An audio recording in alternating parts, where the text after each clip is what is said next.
بسم اللہ الرحمن الرحیم الحمد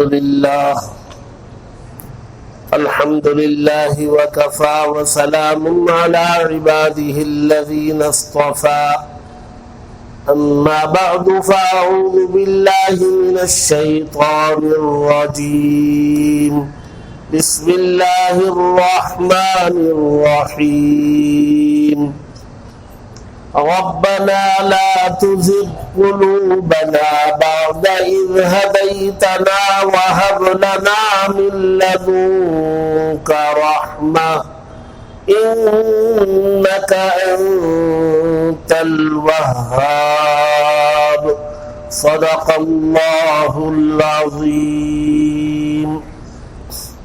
بزرگان محترم، عزیزان گرامی، گزشتہ کل قرآن مجید میں اللہ تبارک و تعالیٰ کی ہدایت کی گئی دعا کے بارے میں بات ہوئی تھی. یہ دعا اللہ تبارک و تعالیٰ نے سکھلائی اور دعا یہ مومن کے لیے بہت بڑا ہتھیار ہے، ایسا ہتھیار جو نظر آنے والا نہیں، کام بہت کرنے والا ہے، ایسا باغ لگانے والا ہے کہ جس کا زخم بھرنا مشکل ہے. آدمی خالی ہاتھ ہے، نہتا ہے، اور اللہ نے ایسا ہتھیار اسے تھما دیا. یہ ہتھیار کا لفظ میں نے استعمال نہیں کیا، اللہ کے نبی صلی اللہ علیہ وسلم نے استعمال کیا ہے. حضرت جابر رضی اللہ تعالی عنہ کی روایت ہے. حضرت جابر رضی اللہ تعالی عنہ فرماتے الدعاء سلاح المؤمن، سلاح کہتے ہیں ہتھیار کو، یہ مومن کا ہتھیار ہے. اس کے بعد کچھ نہیں ہے لیکن دعا. اور یہ ہتھیار بہت سی مرتبہ ہم میں سے ہر ایک کو کام آیا. یاد کریں گے، غور کریں گے، پچھلی زندگی میں بہت ساری مرتبہ جب ہمیں دنیا کے سارے راستے بند ہو گئے، ایسا معلوم ہوا کہ اندھیرا ہے، کہیں سے کوئی امید نہیں، آدمی مایوس ہو گیا اور اللہ کے دربار میں آ کے بیٹھ گیا اور یوں کہا کہ آپ کے علاوہ کوئی میرے اس مسئلے کو حل کرنے والا نہیں ہے. اور پھر مایوسی کے عالم میں اس کی آنکھوں سے قطرے بھی گرتے ہیں اور دل میں اخلاص ہوتا ہے اور یہ بھی خیال ہوتا ہے کہ اگر یہ مسئلہ حل ہو جائے تو میں پابندی کی زندگی گزاروں گا. بہت سی مرتبہ بہت سارے انسانوں کے ایسے مسائل اللہ تبارک و تعالی نے حل کر کے دکھلائے. ہم میں سے بہت سارے ہوں، غور کریں گے تو پتہ چلے گا. اللہ تبارک و تعالی نے قرآن مجید میں جگہ جگہ دعاؤں کا ذکر کیا، خود بھی سکھلائی، انبیاء کی دعاؤں کا بھی تذکرہ کیا. انبیاء جو اللہ تبارک و تعالی کے خاص بندے ہوتے ہیں، پیغمبر ہوتے ہیں، رسول ہوتے ہیں، اللہ کا پیغام بندوں تک پہنچانے کے لیے اللہ ان کو منتخب کرتے ہیں، معصوم ہوتے ہیں، لیکن باوجود اس کے قرآن ان کی دعاؤں کو نقل کرتا ہے. اللہ بتاتے ہیں اتنے مقرب ہونے کے باوجود میرا سلام جبریل امین کے ذریعے ان تک پہنچتا ہے. بار بار جبریل امین ان کے پاس آتے ہیں، قرآن ان پر نازل ہوتا ہے. لیکن بندوں، قیامت تک آنے والے بندوں، دیکھو میرے اتنے قریب ہونے کے باوجود وہ ہمیشہ میرے دربار میں ہاتھ اٹھا کے دعائیں کرتے رہتے، مانگتے مجھ سے. بہت ساری دعائیں مانگتے مجھ سے. کتنے انبیاء کی دعاؤں کا تذکرہ اللہ تبارک و تعالی نے قرآن میں کیا اور ہمیں قرآن کے آغاز میں ہمیں بھی سکھلایا. سورہ فاتحہ کے اندر مانگ لو اہدنا الصراط المستقیم، صراط مستقیم کی ہدایت مانگ لو، راستہ مانگ لو صراط مستقیم کا. اور اسی کی تشریح ہے صراط الذین انعمت علیہم کے بھی وہی معنی ہیں، غیر المغضوب علیہم ولا الضالین کے معنی بھی وہی ہے جو اہدنا الصراط المستقیم کے ہیں، وہ ایک ہی سلسلہ۔ جب بندے نے مانگا تو اللہ تبارک و تعالی نے الف لام میم ذالک الکتاب لا ریب فیہ سے ہدایت والا راستہ پیش کر دیا قرآن کی شکل میں، تم نے مانگا لو، یہ ہدایت کا راستہ، اور اس میں کبھی کسی قسم کا کوئی شک نہیں کرنا۔ ذالک الکتاب لا ریب فیہ، پہلے یہ عقیدہ بنا لو پھر پڑھو۔ اس کے اندر سیدھے راستے سے متعلق احکامات بیان کیے گئے، ذکر کیے گئے۔ آج بھی قرآن کا جو حصہ پڑھا گیا اس میں بھی بہت ساری دعاؤں کا ذکر ہے۔ مریم علیہ السلام جب بیت المقدس کے لیے وقف ہو گئی اور وہاں رہنے والے مجاوروں میں یہ جھگڑا کھڑا ہوا کہ پرورش میں کروں گا، تو انہی میں وہاں حضرت زکریا علیہ السلام بھی بیت المقدس میں رہا کرتے تھے، اور وہ مریم کے خالو بھی ہوتے تھے، یعنی مریم کی ماں اور حضرت زکریا کی بیوی یہ دونوں بہنیں تھیں، لہذا زیادہ حقدار تو حضرت زکریا علیہ السلام تھے، میں مجاور بھی ہوں، میں خالو بھی ہوں، لہذا میں پرورش کروں گا۔ لیکن اور جو بیت المقدس کے لوگ تھے وہ اختلاف انہوں نے کیا، تو پھر قرآن اندازی ہوئی، پھر قرآن میں حضرت زکریا علیہ السلام کا نام نکلا، اور وہ زکریا علیہ السلام کی پرورش میں آ گئی۔ ایک کمرہ ان کو دے دیا گیا، مریم علیہ السلام ان میں رہنے لگی، ہوش جب آیا، عقل آ گئی، ایک کمرہ دے دیا گیا، اس میں رہنے لگی، اللہ کو یاد کرتی تھی، عبادت کرتی تھی۔ اور کبھی کبھی حضرت زکریا علیہ السلام ان کے کمرے میں جاتے تھے، اور جاتے تو دیکھتے کہ وہاں بے موسم کے پھل رکھے۔ یہ تفسیر میں کر چکا ہوں، آج صرف یہ بتانا چاہتا ہوں کہ ماں باپ کی ذمہ داری ہے کہ اپنے بچوں کے کمرے الگ ہوں تو اس میں نگرانی کے لیے جایا کریں، جانا ضروری ہے، موقع بے موقع، کبھی اطلاع دے کر، کبھی بغیر اطلاع کے، اطلاع کا مطلب دستک دے کے، کبھی بغیر دستک دیے کہ بچوں کے کمرے میں جانا چاہیے۔ یہ اگر صحیح نہ ہوتا تو اللہ قرآن میں نقل نہ کرتے کہ زکریا علیہ السلام ان کے کمرے میں جاتے۔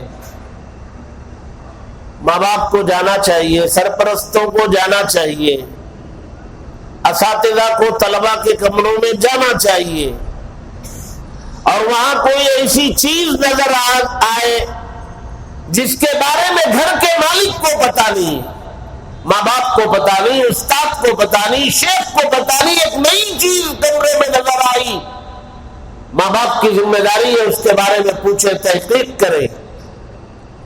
حضرت زکریا نے پھل دیکھ کر کے پوچھا، انا لکی ھذا، مریم یہ پھل کہاں سے آ گئے؟ تم کہیں آتی جاتی نہیں، تمہارے پاس بھی کوئی آتے جاتے نہیں، اور یہ پھل بے موسم کا، اس موسم میں یہ پھل ہے بھی نہیں،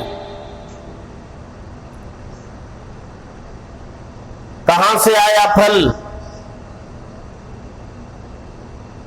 تو انہوں نے جواب دیا، قالت ہوا من عند اللہ، یہ اللہ کے پاس سے آتا ہے، ان اللہ یرزق من یشاء بغیر حساب، اللہ تبارک و تعالی جس کو چاہتا ہے بغیر حساب و کتاب کے رزق دیتا۔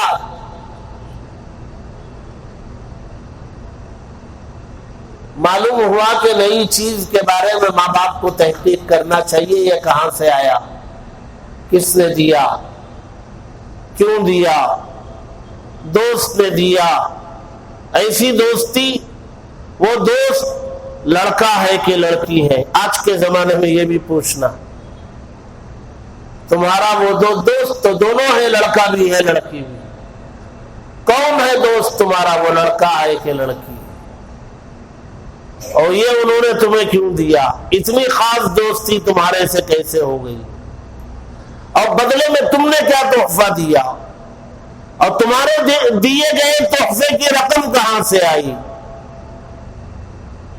اور پھر لاؤ تمہارے دوست کا نمبر پوچھیں گے کہ وہی دیا ہے. آج کے زمانے میں معلوم کرنا بہت آسان ہے. نمبر لے لیا، اسی کے سامنے فون لگائے، بھائی آپ نے میرے بچے کو کچھ تحفے میں دیا ہے؟ اگر سچ دیا ہوگا تو بتا دے گا ہاں میں نے قلم دیا تھا، میں نے موبائل دیا تھا. معلوم ہو گیا کہ ہاں اسی نے دیا، میں بچہ سچ بول رہا ہے.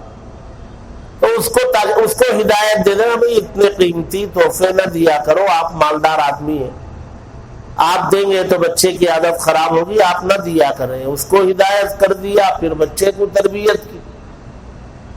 بھائی تمہیں کوئی ضرورت ہو تو ہمیں بتانا، ہماری حیثیت ہوگی تو کریں گے، نہیں حیثیت ہوگی تو صبر کریں گے. تم دوسروں سے تم نے کیوں لیا؟ یہ سارا کام گھر میں ہونا چاہیے، اور یہ سارا کام گھر میں ہونے کی بات قرآن بتا رہا ہے. اگر یہ اتنا امپورٹنٹ نہیں ہوتا تو اللہ نے قرآن کا جز کیوں بنایا؟ بھائی زکریا علیہ السلام ان کے کمرے میں جاتے ہیں، پھل دیکھتے ہیں، سوال کرتے ہیں، وہ جواب دیتی ہے. یہ سارا تذکرہ اللہ کے کلام میں کیوں ہے؟ اس لیے ہے کہ وہ قیامت تک آنے والے مسلمانوں کو سمجھانا چاہتے ہیں تمہاری ماتحتی میں جتنے بچے ہیں، اپنے بچے ہیں اور بھی کچھ بھائی بہن کے بچے تمہاری تربیت میں ہیں، تمہاری نگرانی میں ہیں. تم استاد ہو، تمہارے پاس چند بچے پڑھتے ہیں، بچوں کی تعلیم کے ساتھ تربیت بھی تمہاری ذمہ داری ہے. لہذا یہ پورا سلسلہ یہ تمہیں کرنا چاہیے. حضرت زکریا علیہ السلام کو یقین تھا کہ مریم بہت نیک، بہت پارسا، بہت متقیہ تھی. یہ حضرت زکریا کو پتا تھا. قرآن میں اللہ تبارک و تعالی نے ان کی تعریف کی. وَإِذْ قَالَتِ الْمَلَائِكَةُ یا مریم اقنتی لربکی واسجدی وارکعی مع الراکعین. مریم کی تعریف کی اللہ نے قرآن میں. زکریا کو بھی پتا تھا کہ یہ نیک بچی ہے، صالحہ ہے، اس کو عبادت کے علاوہ کچھ فرصت نہیں ہے. تو بچی نے جب جواب دیا کہ بھی یہ اللہ کی طرف سے ہے، اس کی جانب سے رزق ہے، وہ جس کو چاہتا ہے دیتا ہے. تو دیکھیے زکریا مریم ابھی بچی ہے، بچی کا مطلب 15-16 سال کی، اور حضرت زکریا علیہ السلام خالو ہے. جب بچی نے یہ کہا قالت هو من عند اللہ، یہ اللہ کی طرف سے ہے، تو زکریا علیہ السلام کا ذہن گیا اس طرف بچی کی بات سے. کہاں ذہن گیا کہ بھئی یہ بچی کو اللہ تبارک و تعالی بے موسم کا پھل اس کے کمرے میں پہنچا سکتا ہے. میں بوڑھا ضرور ہو چکا ہوں، میری بیوی بانجھ ہے، یعنی پیدا کرنے کی، بچے پیدا کرنے کی صلاحیت نہیں ہے میری بیوی میں. جب وہ خدا بے موسم کا پھل مریم کے کمرے میں پہنچا سکتا ہے تو مجھے بڑھاپے میں میری بیوی کے بانجھ ہونے کے باوجود مجھے اولاد کیوں نہیں دے سکتا؟ وہی حضرت زکریا علیہ السلام نے دعا کی. قرآن نے الفاظ کہے ہنالک دعا زکریا ربہ، ہنالک وہی زکریا نے دعا کی.